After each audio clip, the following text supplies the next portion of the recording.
चा झेंडा फडकतोय। विजय जल्लोष राष्ट्रवादी काँग्रेसच्या कार्यकर्त्यांचा तर सोलापूरमध्ये उपळे दुमाला गटामधून भाजपच्या भारती दराडे या विजयी झालेल्या आहेत। सोलापूरच्या उपळे दुमाला गटातून भाजपच्या भारती दराडे या विजयी झाल्यात। सोलापूरमध्ये भाजपचा झेंडा फडकलेला आहे। परभणीमध्ये सुरेश वरपुडकर यांना मोठा धक्का। परभणीमध्ये कुटुंबातील 5 पैकी 4 उमेदवारांचा पराभव झालेला आहे। वरपुडकर कुटुंबातील फक्त वरपुडकर यांचे पुतणे अजित वरपुडकर हे विजयी झालेत। लोहागाव गटामधून अजित वरपुडकर हे विजयी झालेले आहेत।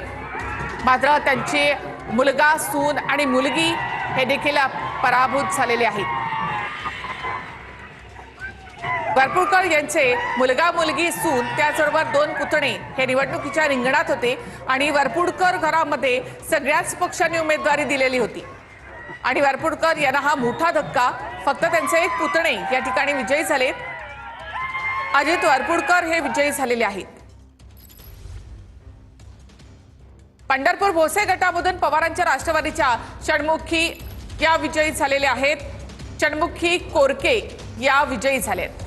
पंढरपूरच्या भोसे गटातनं निकाल समोर आलाय। पवारांच्या राष्ट्रवादीच्या षण्मुखी कोरके या विजयी झाल्यात। पंढरपूरच्या